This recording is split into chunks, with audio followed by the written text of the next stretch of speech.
የቲያትር ካራክተሮች አብረው ይቆያሉ። በብዙ ህልም ሰንቀን ነበር የተነሳ ነው። ግን አንዳንዴ ከባድ ነው ያ ወደ መሬት ስትወርድና የሚቆጡ አዘጋጆች አላደንቅም። እኔ በቁጣ አይደለም፣ ይህ ኪነ ጥበብ ነው። እኔ እውነቴን ነው የምልህ፣ ደስ ብሎኝ ነው የምሰራው። ተጣጥቤ መላጤን ይዤ ስወጣ እጄ ሰራ ድሮም እናንተን ማመን ለ12 ሰዓት ቲያትር 11 ሰዓት ላይ እየሮጠ የሚመጣ ተዋናይ ስታይ እነሱን ስለማቅ ደነግጣለሁ። ካሌብ ዋለልኝ እባላለሁ። የዚህ ሳምንት የመሰንበቻ ፕሮግራም እንግዳ ነኝ።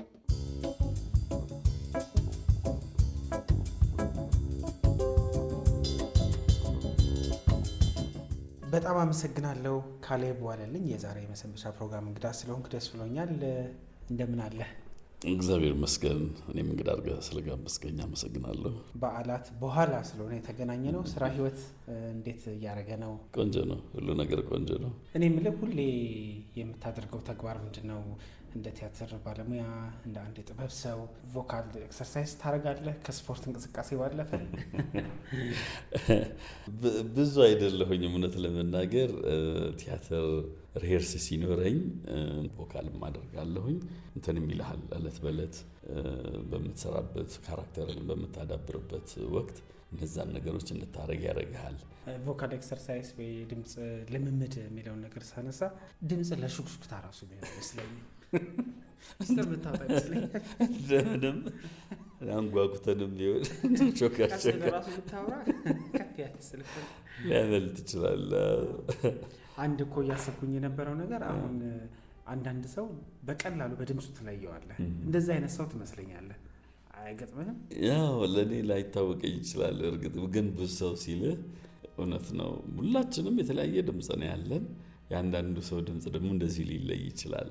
ምናልባት እንደ ተፈጥሮ ጆሮአችን ላይ የሆነ ቤዝ ነገር እንፈልጋለን ይመስለኛል። እና እሱ ስሜት ይመስለኛል ግን ለየት ያደረገው ብለን የምናስበው። ምነው ምን አደረኩ? ይህንን ዘፈን ቀይረው። ለአንቺ ስል እኮ ነው የፍቅር ሽሉ ሲያጣጭፈው የሚለው ግጥም ደስ የሚለኝ ይመስላል። ይቅርታ የኔ ማር፣ ይቅርታ። እኔ ለዚህ እንደ ሴቶቹ መች ታድል። እሺ ይቅርታ የኔ ማር። ይሄኛውስ?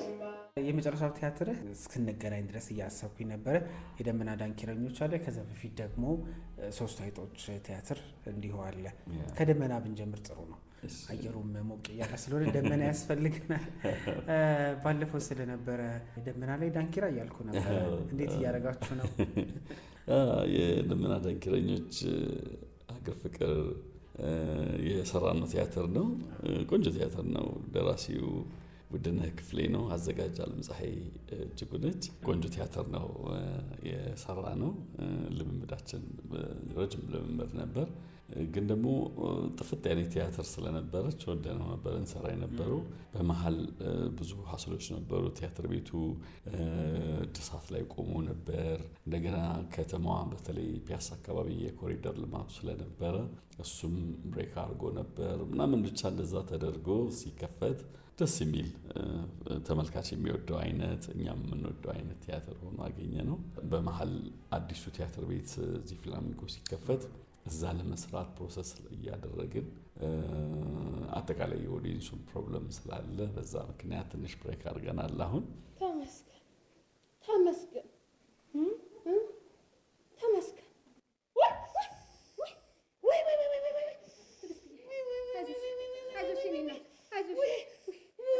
እኔ እኮ ስሜትሽን ልጋራ ቀለል እንዲልሽ እኮ ብዬሽ ነው።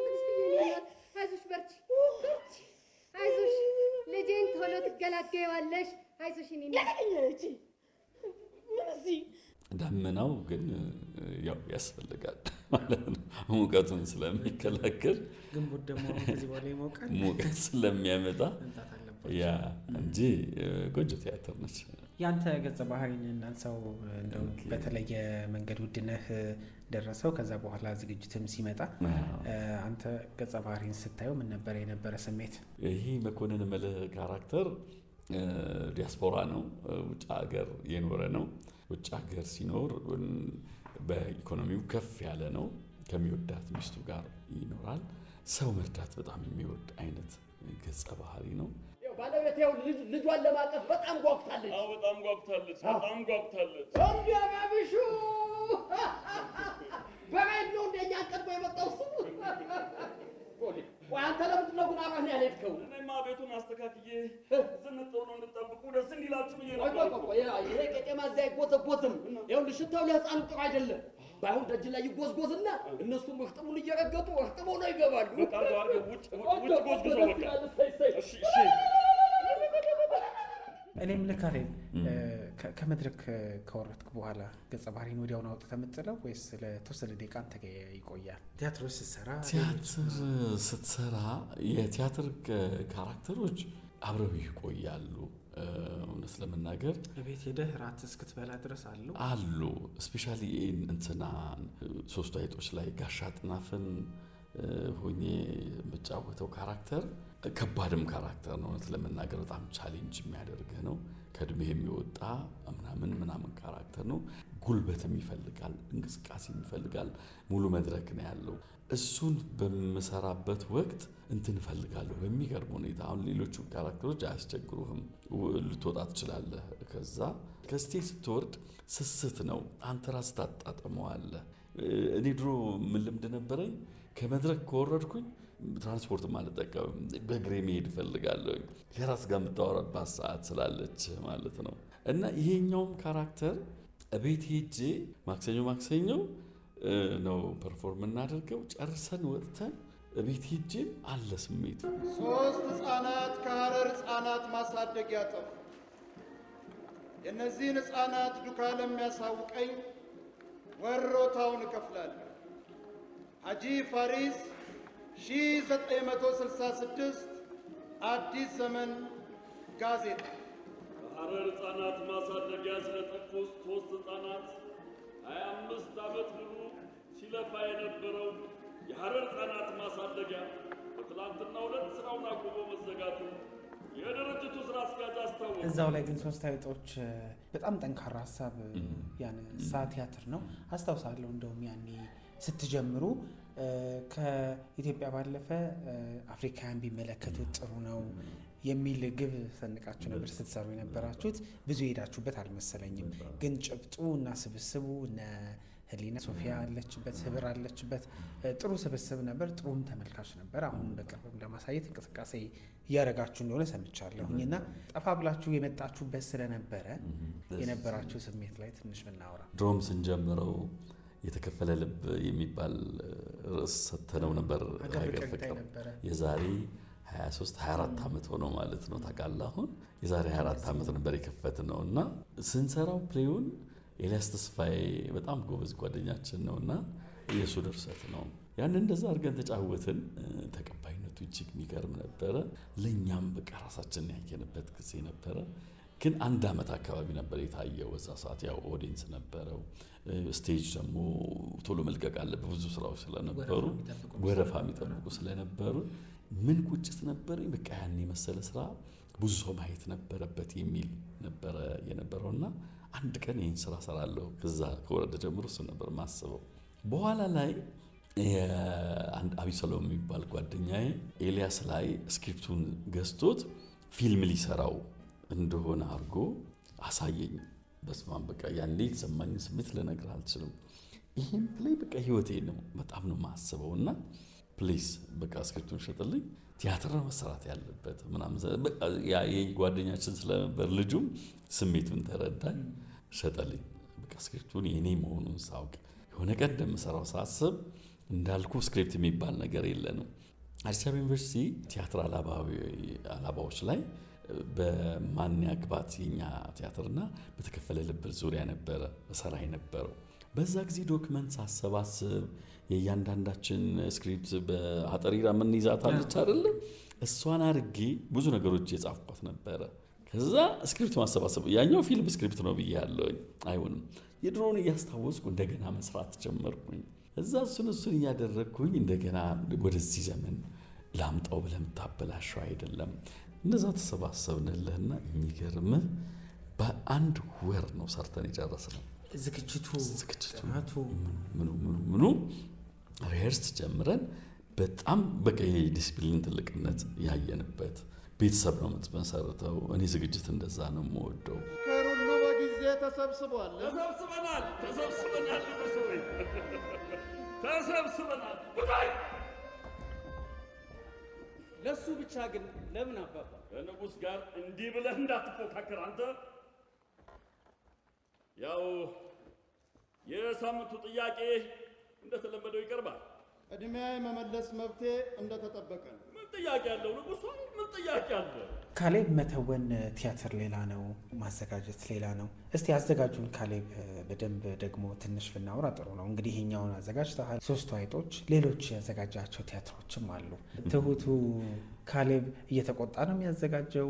ይሄ ሙያ የራሱ ስነ ምግባር ይጠይቀዋል። ግን አንዳንዴ እንደ ድሮም አይሆንም፣ ማርፈድ ይኖራል፣ በጊዜ ያለመገኘት የሚሉ ነገሮች ይኖራሉ እና ብስጭት የምትለው አይነት አዘጋጅ ነህ? እውነት ለመናገር እኔ ቤተሰብ ነው የምመሰርተው። ዝግጅት ለማድረግ ስነሳ ቤተሰብ ነው የምመሰርተው። ማን ምን አይነት ባህሪ ያለው፣ ማን በምን ልክ ደስታው ልካቸው አለ አይደለ? ሲቆጣም ሲያዝንም ሲደሰትም ምናምን ልቦቻቸውን ታውቀዋለህ። እነዚህም ካስት ሳደርግ እነዚህን የምወዳቸው ልጆች ምን አይነት ባህሪ ያላቸው የሚለውን መጀመሪያ ላይ በደንብ አውቄ ነው የምነሳው። ከምንም በላይ ባህሪያቸው ያስጨንቀኛል። ከነዚህ ልጆች ጋር መስራት እችላለሁ ብዬ ስወስን ነው ካስት ማደርገው እና ካስት ተደርገውም ኢቭን ፍላጎታቸውን ማወቅ እፈልጋለሁ። ምን ያህል ይፈልጋሉ ለመስራት፣ ጊዜያቸውን፣ ሁሉ ነገራቸውን፣ መመቸቱን የኔን ታይም ቴብል አወጣና በዚህ በዚህ ደረጃ እንዲሁን እመኛለሁ።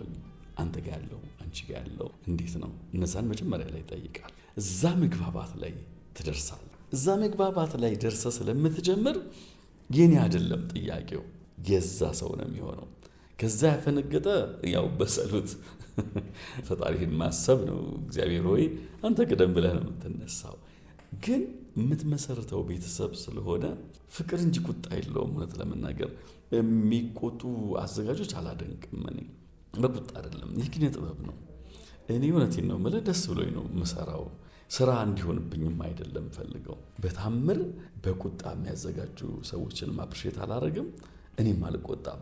እኔም እንደማስብ ታውቃለህ አዳም፣ እነዚህ ሰዎች ገና ይህን ስራ ከመጀመራችን ቢሮአችንን ሰብረው ገብተው እንደዚህ አይነት ማስጠንቀቂያ ሰጥተውናል። 2.5 ሚሊዮን ብር ከመንግስት ካዝና በቀላሉ የሰረቁ ወንጀለኞች ከአሁን በኋላ መንገዳቸው ላይ ቢያገኙን በጭራሽ አይለቁንም። የቲያትሩ እንዳለው ነው። ወደ ፊልም ተከታታይ ድራማዎች እንደው በተወሰነ መንገድ ቆይታ ብናደርግ ፊልም ላይ እንግዲህ ቅድም አሁን የቲያትሩን ስትጠቅስ ከ2 አስርት ዓመት በላይ እንግዲህ እዚህ ሙያ ላይ መቆየትህ እሙን ነው እና በጣም በርካታ ፊልሞችም ሰርተሃል እያልከኝ ነበር። ወደ 25 አካባቢ ነው የተወሰኑትን ነበረ ማውቀውና ዱካን፣ ሳምራዊን እንደዚሁም ደግሞ ቫኬሽን ፎር አሜሪካን የተለያዩ ፊልሞችን ሰርተሃል። ከቫኬሽን ፎር አሜሪካን ጀምሮ የዮናዳብ ወርቁ ድርሰት ነው። ዮናዳብ ወርቁ የቢኒያም ወርቁ ታላቅ ወንድም ማለት ነው እና አዘጋጁ ደግሞ ቢኒ ነበር። ቢኒያም ወርቁ ነው። እዛ ላይ በቃ ያልተሳተፈ አክተር የለም። በቃ የአክተር ኤግዚቢሽን ነበር እና የሚገርም ታሪክ ነው። ከአሜሪካ እስከ ኢትዮጵያ የሚያጠነጥን አይነት ታሪክ ያለው ገጸ ባህሪ የኔ የምጫወተው ገጸ ባህሪ አቢሰሎም ይባላል። አንድ የልብስ ስፌት እንትን ውስጥ የሚሰራ ሰው ነው። ጨዋ ሰው ነው። የኔ ገርልፍሬንድ መሲ ነበረች፣ መሰረት መብራት ነበረች እና በቃ በትዳር አብረን እንሆን ምናምን የምትለው አይነት ነገር እሱ ደግሞ ቢዚ ነኝ ምናምን እያለ ያሰገያት።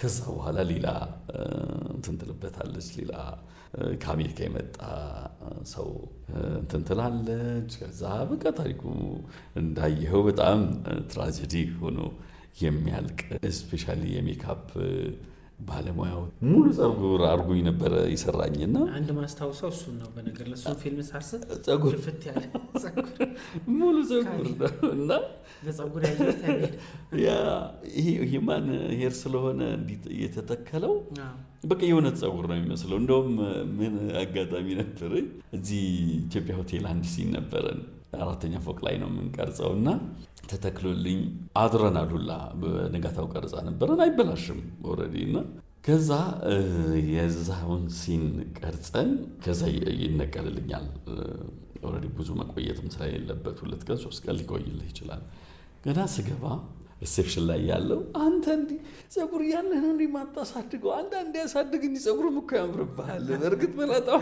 አሪፍ ነው ምናምን አለኝ አዎ ምናምን ብዬ ስቄ እንትን አልኩኝ ወጣሁኝ ማለት ነው ከዛ ተጣጥቤ መላጣዬን ይዤ ስወጣ እጄ ሰራ ከመቼም ድሮም እናንተን ማመን ብሎ ያሳቀኝ እንትን አለ እና የፊልም ወቅት ነበር እኮ ያ ጊዜ አይደለ በጣም ብዙ ፊልም በቪዲዮ በቪሲዲም በቪኤችኤስም ይወጣ ነበር እና ደግሞ ሲኒማ ቤትም ብዙ ይታያል በደንብ ይታይ ነበር የአማርኛ ፊልሞች በጣም በቃ ጎልደን ታይማቸው ነበር ያኔ ካሌብ ጅማሮ መድረክ ነው እና ከመድረክ ነው ወደ ፊልም ሄድከው ከዛ ፊልም ወደ መድረክ ብቻ ሁለቱንም ትሰራለህ በዛ ያሉ ስራዎችህንም ስንጠቅስ የመድረኩም ብዙ ነው ፊልምም ወደ 25 ቀላል አይደለም እየቆጠርን ነበረ ቅድምና ምንድነው ከባዱ ነገር የፊልም ጉዞህ ስታየው ቅድም አንስቼው ነበረ ምን ይመስል ነበረ ከቲያትሩ በላይ ከባድ የምትላቸው ነገሮች ፊልም ላይ በጣም እንጋፈጠዋለን እኔ ደግሞ እንደ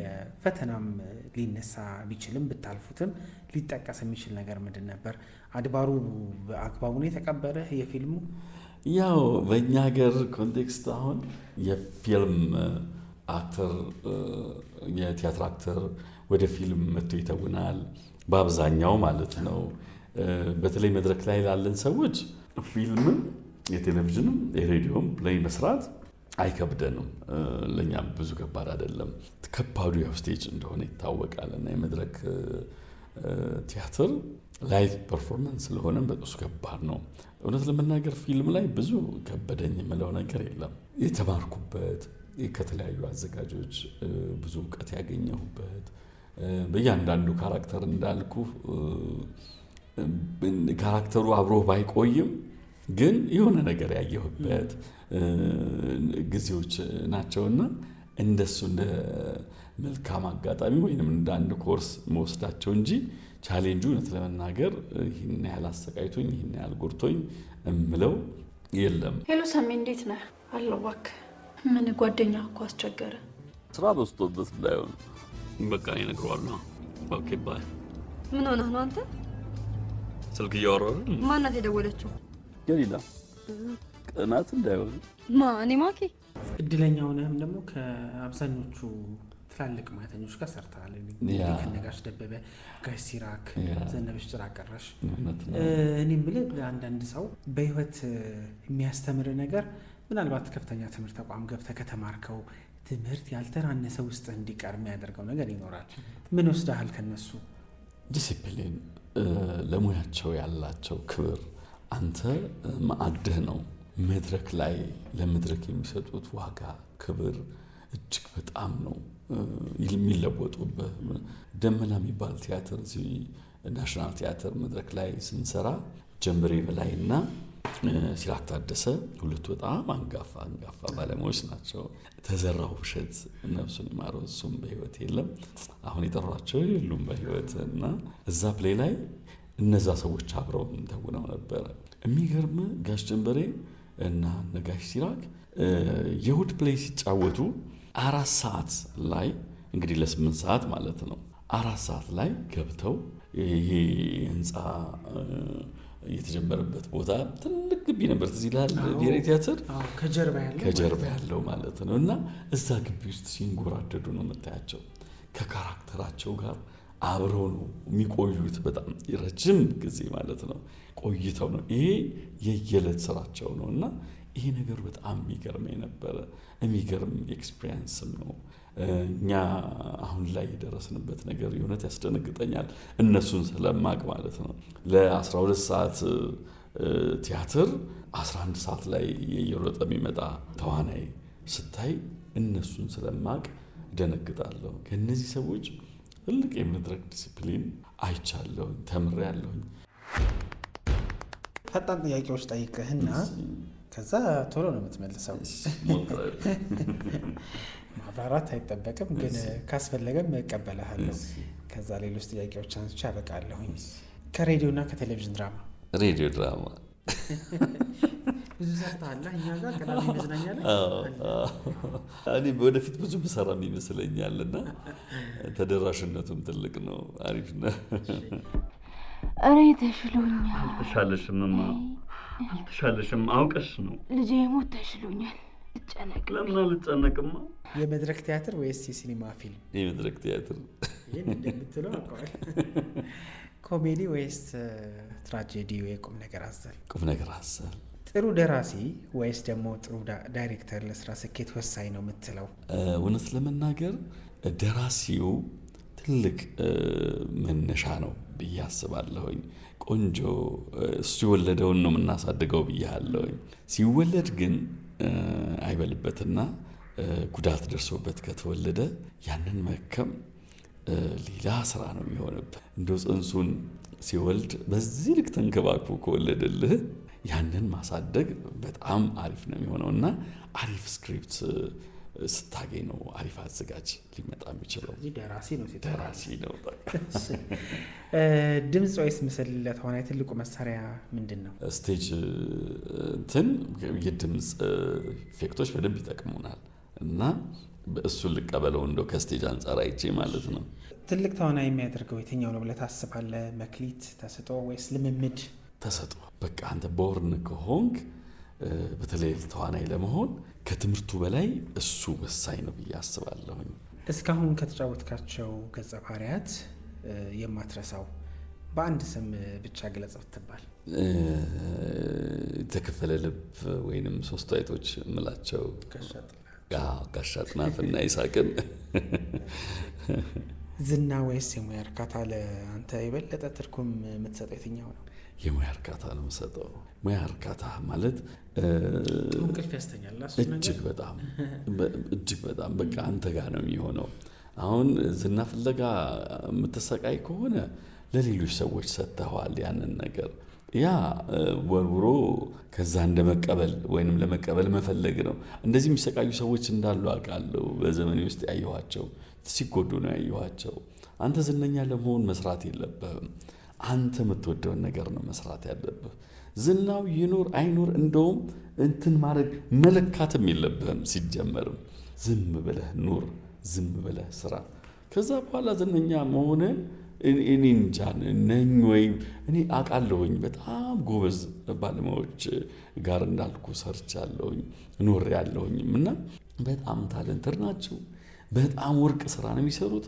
ስለ ዝና ግን አንድ ቀን ሲያወሩም ሲያስቡም አይቻላል። እንደውም ዝናውን እንትን ለማለት የሚሰቃየው ፍጹም የማይችለው ፍጹም አረጥራጩ ፍጹም እንትን የሚለው ነው እዛ ውስጥ ሲዳክር የማየውና እነዚህ ትልልቅ ሰዎች ስራቸውን እንጂ ዝናቸውን ሲያስቡ ስላላዩ። የጥበብ አርአያ ወይ ደግሞ እንደ ሮል ሞዴል የምትወስደው አንድ ሰው ማን ነው? ፍቃዱ ተክለማርያም እንወደዋለሁ። ሮል ሞዴሌ ነው እለዋለሁ። አብራችሁ ሰርታችኋል? ሰርተናል። በፊልምም በመድረክ ላይም አብረን ሰርተናል። እስፔሻሊ የመጨረሻዎቹ ጊዜዎቹን እዚህ ናሽናል ቲያትር አንድ ቢሮ ነበር ከፍቄ ጋር እና በቃ ማታ ሲመሽ ነው የምንለያየው ማለት ትችላለህ። 12 ሰዓት እንግዲህ ስራ መውጫ እኛ ጋር 11 ሰዓት አይደል መንግስት ሰራተኛ። እኛ ኦልሞስት 12 ሰዓት ምናምን አልፎ ነው ከፍቄ ጋር ተለያይተን ወደ ቤት የምንሄደውና። ምን አይነት ሰው ነው ለአንተ ፍቃዱ? በጣም የሚገርም ሰው ነው ፍቄ። በጣም በቃ አብረው ስትሆን ደስ የሚልህ ሰው የለም። ፍጹም ተጫዋች፣ ፍጹም ቁጥብ የሆነ ምክሮቹም አስፈቅዶ የሚመክር ሰው የለም። በሰዎች እንትን ውስጥ ጣልቃ መግባት የሚወድ አይደለም። ሲያምንህ፣ ሲቀርብህ፣ ሲወድህ ነው እንትን የሚልህም ራሱ ገደብ አለው። ፍቄ ማለት በጣም ብዙ ሰው የሚወደው ነው። በጣም ብዙ ሰው አብሮት እንትን ማለት ነው። ግን አንተን አይፈልግም። ቁጥብ ነው። በጣም ቁጥብ ነው ፍቄ። ቆይ 1 ኪሎ 15 ብር ነው። ለ2 ቢበሉ ያለችኝን ጭጭ አረጓት ማለት ነው። እሷኑ ከፍዬ ሌላ ቡና ሻይ ሳይሉ በፊት እንሂድ ማለት አለብኝ። ግን ጠዋት ስለሆነ ወይ ግማሽ ኪሎ ብቻ ያዙ ይሆናል። ዛሬ መቼም ደም ብዛት ቢኖርብኝ ኖሮ እዚችው ክልችው ብዬ ነበር። አሃ ጥበብ ውስጥ ነው ያለው። ይህንን ትልቅ ሙያ ጥበብ በአንድ ቃል ግለጽ ብትባል ምንድን ነው የምትለው? ምን ልትለው ትችላለህ? ኪነ ጥበብ ወይም ሲነ ጥበብ ሁለቱ ትልቅ ባህሮች ናቸው። እነዚህ የእውቀት ባህሮች ናቸውና እነዚህን ቀዝፈ ውስጡ ስትዋኝም ውስጡ ስትቆይም የምታገኛቸው መዓት አልማዞች አሉ እና ጌጣችን ነው ጥበብ። አበቃለሁኝ። ሳበቃ ግን ሁለት ጥያቄዎች አንተን ለመጠየቅ ስመጣ ይሄ ልማ መጠየቅ አለብህ ተባልኩኝ እና ቅርብ ሰው ነው ያለኝ። እኔ የምልህ በስምህ መንገድ አለህ የሚል ነገር ሰማሁ። አርሲ ነገሌ እውነት ነው? አዎ ያ የደጋግ ልቦች የሰጡኝ ነው። መወዳት ሀገሬ ነች። የልጅነት ዛሬ ተወለድከው? አዎ ተወልጄ ያደግኩት እስከ 12ኛ ክፍል የተማርኩት ተሰይሞልሃል? አርሲ ነገሌ ያ ካሊባልልኝ ጎዳና ካሊባልልኝ መንደርም ጭምር ነው እንደውም እና በእውነት በትልቅ ደረጃ መንደር ሁላ ታስቦ ነበር ሲመሰረት መሰረቱ እና እዛች መወዳት ከተማ ላይ በሚገርም ሁኔታ ከመንገዱም የቲያትር ክበባቶች ሁላ ተመስርተዋል። በስሜ ይጋብዙኛል። ጋብዘው የሚሰሩትን ስራ አሳይተውኝ ያውቃሉ። በተለይ የተወለድክበት ሀገር ሲሆን ደግሞ ለአንተ ልዩ ትርጉም አለው እና የተወለድክበት አካባቢ መንገድ ላይ ማለፍስ በጣም ደስ ይላል። በጣም ገርሞኛል። አይ ደስ ይላል። እንግዲህ ሙያተኛ በጣም ደከም ሲል ሳይሆን እንዲሁ ባለበት የመስሪያ የመሯሯጫ ጊዜውም ሲከበር ደስ ይላል። ጥሩ ነገር ነው። ትርጉም አለው ብዬ አስባለሁ። ሌላው ካሌብ ተቆጥቶ የሚያውቅ ከሆነ እባክህ ከሰው ጋር ተጋጭቶ አያውቅም። ሲበዛ ትሁት ነውና ስለዚህ ነገር የሚለን ነገር ካለ ሀሳቡን ይስጥ ተባልኩኝና በጣም ትሁት ነህ። ከሰው ጋር የተጋጨበት ጊዜ ያለ አይመስለንም። በዙሪያ ያሉ ሰዎች ተጋጭተህ ታውቃለህ? ትህትና ከምን ይመነጫል? ግጭት ብዙ ጊዜ ውጤት ያመጣል ከሚሉት አይደለም የምመደበው። ፍቅር ነው ውጤት የሚያመጣው ብዬ ነው የማስበው። ከምንም በላይ ሰዎች ይሳሳታሉ ብዬ አላስብም። ሰው ይሳሳታል ስትል ነው የምትጋጨው። ግን በሆነ ሰዓት የሆነች ታይም ልሰጠው ይገባል። አንድ ሰው ሊበሳጭ ይችላል፣ ሊናደድ ይችላል። ስላንተም ያልሆነ እንትን ሊሰማው ይችላል። ለምን ተሰማው ማለት የለብህም እና የሆነ እብደቶቻችን የሰከንዶች ወይም የደቂቃ ነው የሚሆነው። ያንን ከታገስክ ዓለም ትቀላለች፣ ካልታገስክ ከባድ ነው፣ ታጋጫለች። እና እኔ የኔ ጥንካሬ ሳይሆን የእግዚአብሔር ፍቃድ ወይንም ከለላ የመብርሃን ከለላ ሆኖ ትጠብቀኛለች እንዳልጋጭ እና ስለማልወድም ጭምር እግዚአብሔር ፈቅዶ ብዙ የግጭት ህይወቴን እኔም አላስታውስም። ውዝ የለኝም። ሰው በሰውነቱ በጣም ነው የምወደው።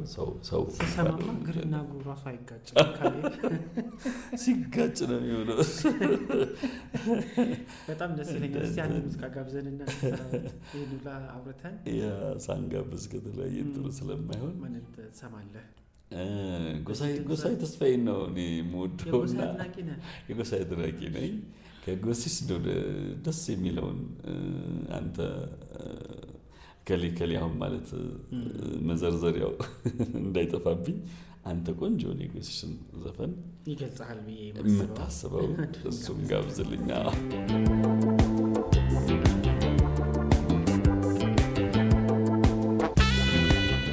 አትሞክርም? አንድ የኔ ነገር የሚል ሙዚቃ በእውነቱ ጎሲስን የሚያልም አለብላሽ። እሱን ጎሳዬን አንድ ሙዚቃ እንጋብዛለን። አድማጮቻችን ከዜማ በኋላ እንመለሳለን። አብራችሁ ነው